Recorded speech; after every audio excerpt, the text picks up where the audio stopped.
Tuze kwiga Bibiliya, nje ugiye kubagezaho iki cyigisho nitwa Mbanzabugabo Sipiriyani wo ku itorero rya Rugerero. Reka tumanze dusenge. Data wa twese uri mu ijuru, reka tugushimire ko uduhaye umwanya mwiza wo kuganira nawe mu ijambo ryawe, izina ryawe ry'icyubahiro.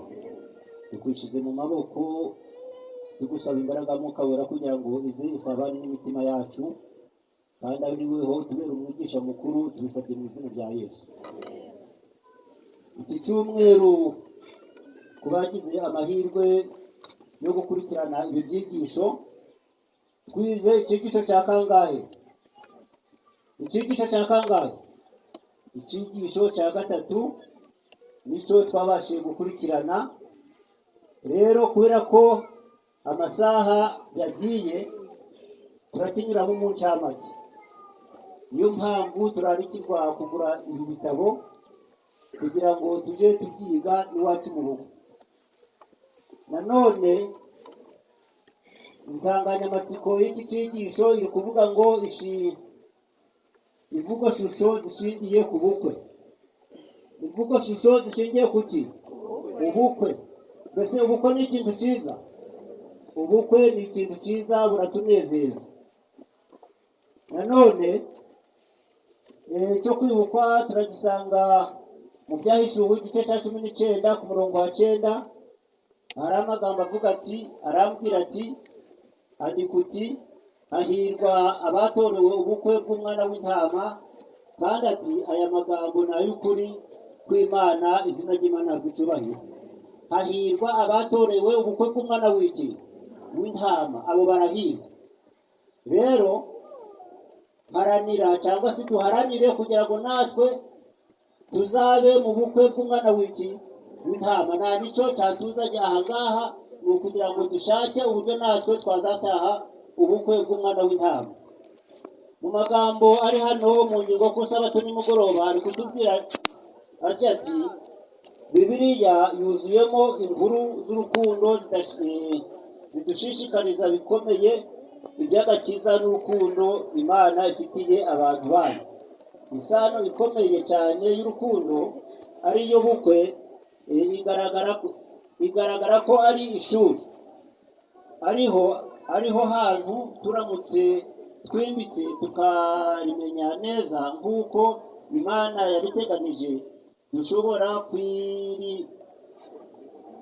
dushobora kuriboneramo amasomo yimbitse yerekeranye n'urukundo idukunda n'umubano dufitanye nayo, ndetse n'uburebure bwaho yageze kugira ngo aducungure. Rero ubukwe ni ikintu gikomeye. Ubukwe bugiranya isano dufitanye n'Imana. Rero turamutse tubyimbitsemo neza, twamenya akamaro k'ubukwe cyangwa se urukundo Imana yadukunze. Turaja mu ngingo yo kuwa mbere kugira ngo twihute. Aha tubwiraga ngo umubiri umwe. Turifashisha amasomo baduhaye hano mu Butangiriro igice cya 2 umurongo wa 23 kugeza 25, na Befeso igice cya 5 umurongo wa 29 kugeza wa 32. Mu Itangiriro igice cya 2 aravuga ati, uyu ni igufwa ryo mu magufa yanjye, n'akara ko mu mara yanjye, azitwa umugore kuko akuwe mu umugabo. Aya magambo na Adamu wayavuze ubwo nanone yarakangutse, Imana imumurikiye Eva, nuko amwitegereje abona aramwishimiye, niko kumubwira iki gisugo ati, uyu ni akagufwa ko mu magufa yanjye, n'akara ko mu mara yanjye, azitwa umugore kuko akuwe hehe? Mu mugabo. Noneho mu Befeso nanone Pawulo nawe hari icyo yabivuzeho,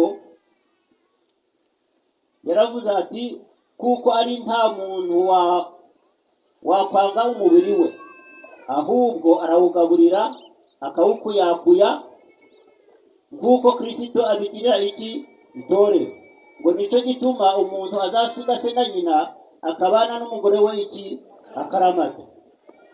ikibazo, ninde wakwanga umubiri we? Yesu ashimwe. Hari uwakwanga umubiri we? Ahubwo umubiri w'umuntu yumva yawufata neza. Niyo mpamvu niyagaho kakujombyemwo wumva umubiri wose urahungabana. Siko bimeze? Iyo ukoze muhwa ko mu muceri, umubiri urababara, amaso akihutira kuhareba, ugahuhaho. Siko bimeze se? Kuko n'umubiri nyine ni uwawe, ugomba kuwufata neza. Rero naba hano abo twashakanye, uwo mwashakanye ni umubiri wawe, n'urugingo rwawe, ugomba kumufata neza, ukagira gute? Ukamukuyakuya. Hepfo mu magambo ari hepfo, mwari amagambo y'umukara ari kujya gusoza ngo hariho amahame 3 y'ubukwe. Reka twumve ari amahame 3 tuyakurikije ingo zacu zaba neza, nta makimbirane zahura nazo. Ingingo ya mbere, ja ubabarira uwo mwashakanye nubwo atabikwiriye, kuko Kristo atubabarira tutabikwiriye. Izina ry'Imana rigucyubahiro. Ja ubabarira uwo mwagize gute? Nubwo atagize gute? Nubwo atabikwiriye. Burya abantu twubatse hatabonetseho kwihanganirana no kubabarirana, wagize ngo twabana? Ntabwo twabana. Ariko kubwo kwihanganirana no kubabarirana bituma dukomeza kubana nabo twagize gute? Twashakanye. Kuko twese turi abanyamakosa. Ngo kuko Kristo nawe agira gute? Atwihanganira. Noneho ingingo ya kabiri, ja wemera uwo mwashakanye, wemere amakosa n'ibindi bye byose, kuko Kristo atwemera, akemera amakosa yacu n'ibindi byose. Izina ry'Imana rigucyubahiro. Ja wemera amakosa yo mubana mu rugo, kuko Kristo nawe yemera amakosa yacu. Kuko Yohana nawe bivuze ngo nutababarira mwene so, na so mwiza ntazagira gute? Ntabwo azakubabarira. Niyo mpamvu rero mu miryango yacu, ari abadamu, ari abagabo, ndetse n'abana, twese sinzi uwo muryango se, twese tugomba kuzuzanya, tukababarirana. Noneho ihame rya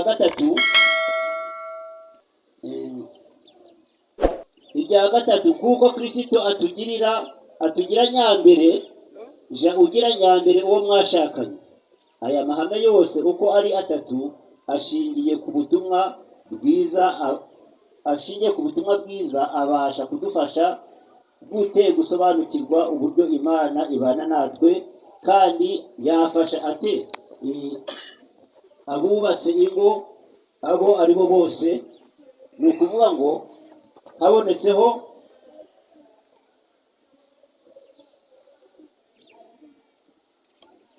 kubabarirana, hakabonekaho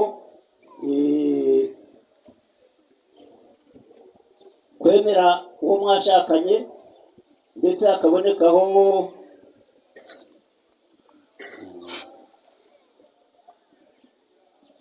kumugirira ibambe kuko Kristo nawe abitugirira. Nanone ingo zacu zagenda neza. Ariko ingorane nuko hari ingo, abantu cyane igitsina gabo, hari abantu bafite kamere, umugore yakora ikosa akandika, umugore yakora ikosa akandika itariki n'umunsi, ariko ntabwo yandika ibyiza yakoze. Ni ukubera iki? Yagira amakosa runaka akavuga ati ibi birarambiranye, itariki ni wakoze ibi ngibi, itariki ni wakoze ibi ngibi, bigatuma intambara iva aho ngaho. Ariko si kwanditse amakosa nta byiza yakoze. Ni ikibazo kandi cyane gikundaga kugira abagabo. Rero tugomba kwihanganirana nk'uko Imana nayo itwihanganira. Ingingo yo kwa kabiri, umugeni w'uburanga. Umugeni w'iki? Umugeni w'uburanga. Umugeni w'uburanga si abameze ati? Reka dusome hano twumve uyu mugeni w'uburanga. Hariya murasoma muri Ezekiyeli igice cya 16 cyose abafite Bibiliya. Noneho murabonamo ubusobanuro bwimbitse. Hano turasoma ari amagambo ari munsi y'imirongo avuga ngo Imana yabwiye Isirayeli ko nubwo kumwitaho yakuranye uburanga buhebuje. Igihe Imana yamubonaga bwa mbere, nta wundi wari wabonye uburanga bwe.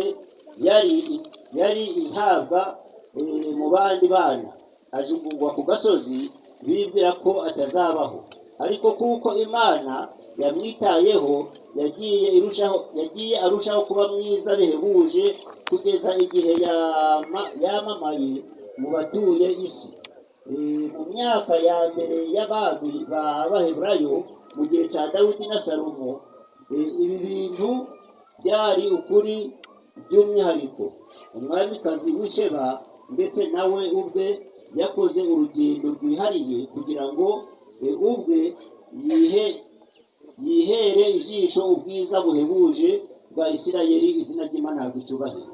Nanone Isirayeli Imana yayirobanuye mu yandi mahanga yaratuye isi, atari uko bakiranuka gusumbya iki abandi. Bityo rero hano hepfo mwakira gikurikiyeho ngo nyamara uburanga bwa Isirayeli uko bwakabaye bwari impano y'Imana, yari ihogoza ikirangirire mu mahanga, bitewe rwose n'uko yari umugeni wayo. Imana ivuga ko ubwiza bwe bwari buhebuje, bwunguwe n'icyubahiro cyanje naguhaye. Iyi ni insanganyamatsiko igenda igaruka muri Bibiliya. Umugeni w'Imana afite uburanga, bidatewe n'ikindi kintu cyose yakoze, ahubwo bitewe n'uko Imana yamuhundagajeho ineza yayo, kandi ikamugira ityo mu buryo bumwe. Nubwo abizera bagaragara ko bafite uburanga mu maso y'ijuru, bidatewe n'ikintu icyo ari cyo cyose twakoze kugira ngo tubone, ahubwo bitewe n'ineza Imana yatugiriye, agakiza yadusenderejeho. Turi beza bihebuje bitewe n'uko dutwikiriwe gukiranuka kwayo, gukiranuka kw'Imana ubwayo. Izina ry'Imana ry'icyubahiro. Ni ukuvuga ngo natwe nk'Abakristo turi beza mu maso y'Imana, bidatewe no gukiranuka kwacu, ahubwo ari urukundo Imana igira gute idukunda. Niyo mpamvu rero naba Imana idukunda tutari beza, natwe dukwiye kugira gute kuyikunda gute? Dukora ibyo gukiranuka, twitondera amategeko yayo.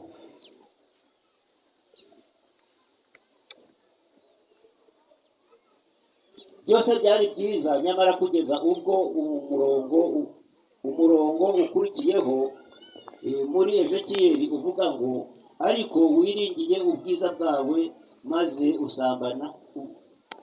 usambana ubitewe no kogezwa kwawe. Ubusambanyi bwawe ubuha abahisi bose, uba uwabo. Ubwo kwirata ko ari mwiza ngo bituma aba umusambanyi. Natwe hari igihe twirata ngo turi mu itorero ry'Imana, itorero ryasigaye, ugasanga icyo ngicyo nicyo turi gukubitisha abandi, nyamara wareba ibikorwa byacu ugasanga ntaho bitaniye n'iby'abanyamahanga. Kuba mu itorero nta gukiranuka, nta gukora imirimo myiza nibyo bizatujyana mu ijuru? Oya, ahubwo ikizatujyana mu ijuru ni gukora imirimo myiza. Turaja ku ngingo yo kwa gatatu, turi kwihuta. Atubwira ngo umugore w'indaya wa Hoseya. Umugore w'indaya wande? Hoseya. iki gitekerezo nacyo tukizi neza, uburyo Hoseya yabwiwe kujya gucura umugore wa maraya, yewe amusanga mu mazu y'icumbi z'indaya ari gucirikanwa n'abagabo. Mbese ahari ari njyewe cyangwa se ari wowe wa mugabo we ubwiwe ngiyi nkuru ya Hoseya ahari wabyemera kuja kuzana indaya uri kuyireba? Byibazeho ubitekerezeho. Ariko muri kamere muntu byashoboka? Ntabwo byakoroha. Ariko Hoseya we yarabibwiwe ngo nagire gute, nagenda. Ariko turukuvuga ngo ni imvugo shusho. Ibi rero hari icyo byashushanyaga hano. Hari amagambo yo mu gika cya mbere ari kutubwira ngo icyifuzo Imana yahaye umuhanuzi Hoseya kibasha kuba ari bumwe mu butumwa budasanzwe Imana yigeze guha umwe mu bagaragu bayo inshingano yo kurongora maraya. Ariko Imana yakoreshaga Hoseya ngo idufashe gusobanukirwa biturutse ku buryo bwayo bwite ibona abantu, umubano w'icyaha no kwigomeka kwa muntu. Imana kubwo urukundo rwayo yari yarahisemo umugore ari we Isirayeli, wakomeje kuyibesha inshuro nyinshi, nyamara kandi mu buryo butangaje cyane yongeye kumucura, iramwiyegereza, imusubizamo imbaraga. Izina ry'Imana gucyubahiro. Aha ngaha nanone iyi mvugo shusho yagereranyaga uburyo Abisirayeli Imana yari yarabatoranije mu bandi ngo bayibere amaronko, bayamamaze mu bandi, ngo nyamara icyababaje ni uko bayihemukiye. Aho kugira ngo bayisenge bayimenyekanishe, ahubwo bajya gusenga ibigirwamana. Ariko nubwo byagenze gutyo, ngo ntabwo Imana yagize gute, ntabwo Imana yabahanye ibate ibazibukire, yabakomeje ijisho ryayo, ikomeza kubaba bugufi, irongera irabacura. Igika kiri gusoza kiri kuvuga ngo iyo tubona ijwi riheruka rihamagarira abantu irarika rikomeye, Imana ihamagarira abantu bayo kuva muri Babuloni, tuzirikana rwose ko ari Imana ubwayo irarika abantu bayo bwite. Izina ry'Imana ry'icyubahiro. Ijwi ry'Imana rirararikira abantu kuva hehe? Muri Babuloni. Rirandarika nawe rikakurarika, ntawe biheza. Aho kuba abanyamahanga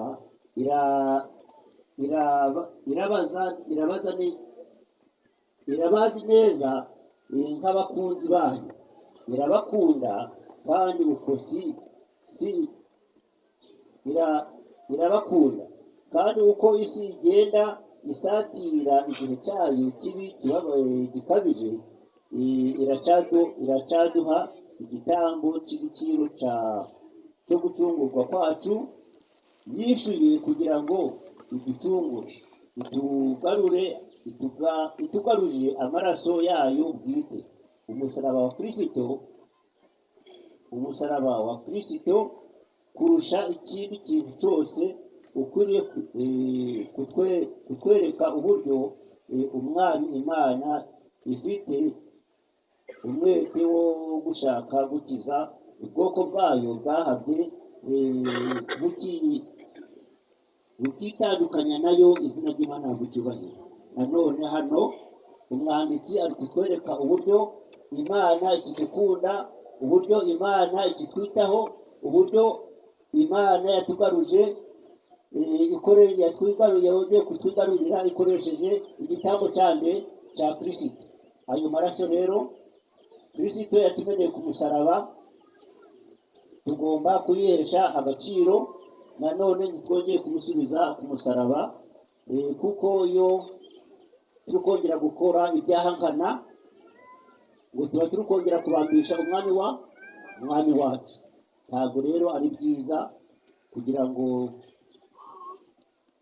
nk'abantu twamaze gusoma tugasomerwa, duhore tubambisha umwami wacu uko bukeye n'uko bwije, ahubwo tugomba kumuhesha agaciro n'icyubahiro. Ingingo yo kuwa kane iri kutubwira ngo Isaka na Rebeka. Isaka nande na Rebeka niyo ngingo tugezeho. Ahangaha nanone tuzi ko Isaka yabyawe nande na Aburahamu, siko bimeze se? Isaka yabyawe na Aburahamu kuri Sara, kuko Imana yari yaramubwiye ko izamuha urubyaro, ndetse rukuzura isi rukangana n'inyenyeri zo mu ijuru n'umusenyi wo mu kibaya cy'inyanja. Ahangaha rero Aburahamu abyara Isaka.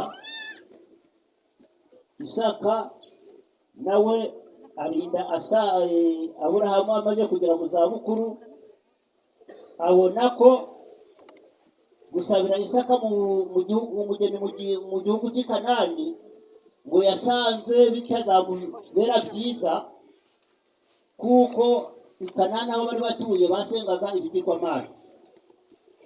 Abona ko nazana umukobwa waho ashobora kuzamwosha akamuta mu mutego wo gusenga ibigirwamana, bityo isezerano yagiranye n'Imana rikaba rirabuze. Niyo mpamvu ahangaha Aburahamu yarebye kure, nuko atuma igisonga cye cyabaga mu rugo cyangwa se umugaragu we mukuru kuja gusabira Isaka mu bwoko bwabo iyo yagize gute, iyo yaturutse. Ahangaha rero igihe iki gisonga cya Aburahamu cyagendaga kimaze kurahira shebuja, yaragiye nawe asaba Imana, ndetse asaba n'ibimenyetso nk'uko mwabisomye bizamwereka umugeni w'ukuri. Rero yarageze iwabo wa Aburahamu na Sara, yageze ku iriba arasenga ati dore rero Mana, icyifuzo ngushize imbere kugira ngo menye ko umugeni w'umwana wa databuja akwiriye n'iki. Umugeni we, umukobwa wese uri busohoke aje kuvoma, kamusaba amazi, agafatira ikibindi cyangwa se ikivomesho cye mu maboko, akampa akanywaho, kandi akuhira n'ingamiya zanje, araba ari uwo nguwo. Igihe rero ahangaha igihe cya nimugoroba kigeze, abakobwa ngo basohotse kuza kuvoma, Rebeka nawe araza aza muri abo. Igihe iki gisonga cya Aburahamu cyamusabaga amazi, ngo Rebeka atajuyajije, ngo yahise akura ikibindi ku rutugu ngo agifatira hehe, mu maboko. Noneho kiriya gisonga kinywaho, amaze kunywaho, nuko ngo Rebeka aravuga ngo kubw'ibyo reka nuhire n'ingamiya zawe. Arazuhira, zimaze kweguka, zimaze guhaga, ngo kiriya gisonga ngo kikubita hasi, ngo kiramya umwami, gihimbaza Imana, kiramya Imana. Ni ukuvuga ngo rero ahangaha Isaka na Rebeka, ni ukuvuga ngo ntabwo Isaka yapfuye kuzana umugeni wo mu mahanga atazi, ahubwo yasabiye umugeni wo mu bwoko bwe. Aho hano ku gikabati bwe ngo nta gushidikanya dufitanye isano n'umuremyi wacu, izina ry'Imana ry'icyubahiro. Kuko Isaka yasaba umugeni ufitanye isano nawe, niko natwe dufatanye isano n'iki, n'Imana. Ingingo yo kwa gatanu yo kugana ku musozi kutubwira ngo maraya waciriweho iteka. Hano nta kiriya gika cyo hepfo cyatubwiye ngo ubukwe gufatanywa k'ubuzima ni ikimenyetso cy'ubukwe hagati ya Kristo n'itorero rye. Umwuka wa Kristo agaragariza itorero, ni wo mwuka umugabo n'umugore bagomba kugaragarizanya bombi, izina ry'Imana ry'icyubahiro. Ni ukuvuga ngo ubumwe dufitanye na Kristo nibwo bumwe tugomba kugirana, umugabo n'umugore nabo bagomba kugirana.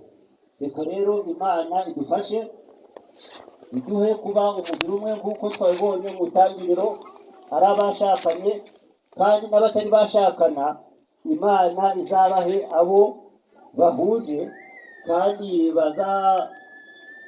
bazubakana ingo zikaba abatahajuru. Twese uko duteraniye hano twitegure ubukwe bw'umwana w'intama, Yesu naza azaducure mu bwami bwe. Nibyo Imana ikutwifuriza muri aya manywa mu izina rya Yesu. Duhagaze dusenga.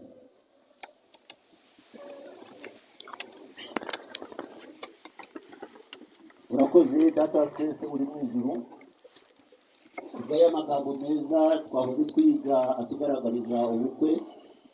Tubonye ko hahirwa abatorewe ubukwe bw'umwana w'intama.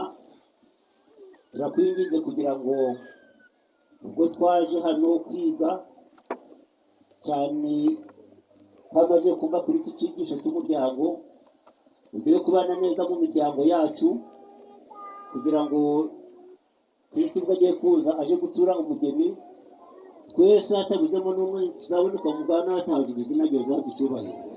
Dukomeje kukwishyira mu maboko rero, n'izindi gahunda zose zisigaye nazo ziduhere umugisha, tubisabye mu izina rya Yesu.